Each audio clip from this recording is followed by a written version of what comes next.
If you've been a Sega fan for long enough, there was a time when the Wonder Boy series was an important part of their lineup.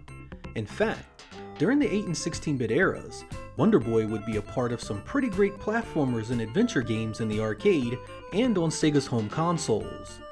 For years the series went dormant until 2017's remake of Wonder Boy: The Dragon's Trap. It featured a gorgeous overhaul to the audio and visuals, and I highly recommend you give it a try if you were a fan of the series. Those of us looking for more of that same great old school magic can now get it with Game Atelier's brand new entry, Monster Boy and the Cursed Kingdom. Using elements of the Wonder Boy games as inspiration, this is an incredibly good experience whether you have played any of those old games or not. You begin the game as Jin, enjoying a nice day of fishing when your drunk Uncle Naboo starts wreaking havoc on the land with a newfound magic wand. It becomes clear pretty quickly that Naboo isn't himself, and before you know it, you're changed into a pig and off on a quest to find out exactly what the heck is going on.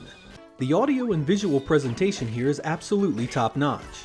The art style has a great modern take on classic games from years ago, with lush backdrops and beautiful sprites that often fill the screen with enough to look at that you'll want to stop and look around from time to time.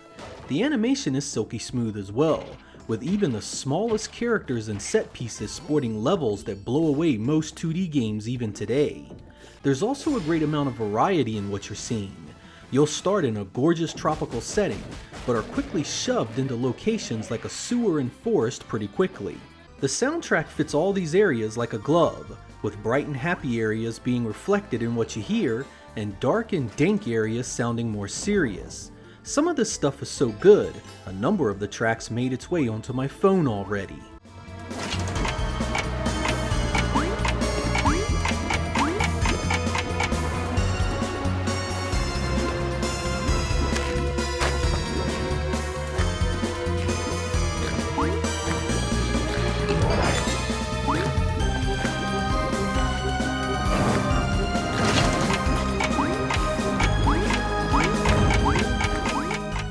The most important part of any game is its gameplay, however, and here the game shines brightest. Your character controls like a dream, being both responsive and fast.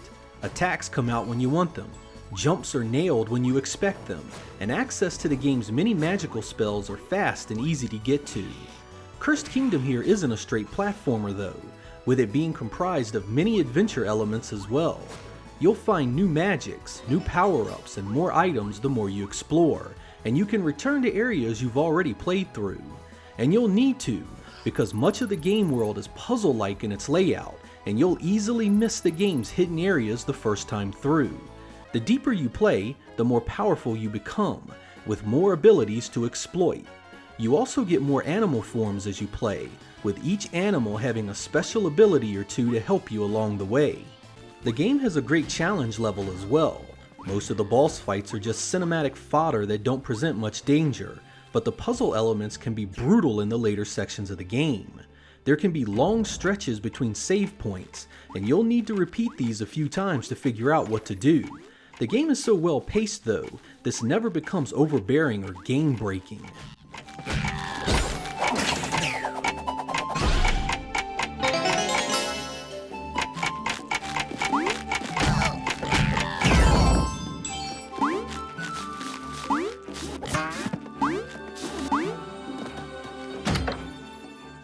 Sometimes a game will come along that so perfectly captures what I want in a modern take on classic gameplay. Last year's Wonder Boy and the Dragon's Trap did it, and this game here is a great way to continue that experience. It's available for just about everything you can imagine: PlayStation 4, Switch, Xbox One, and soon the PC, making it easy for just about everyone out there to pick it up. If Sega brought this kind of magic to some of its other classic franchises languishing in retro purgatory, the world would be a much better place.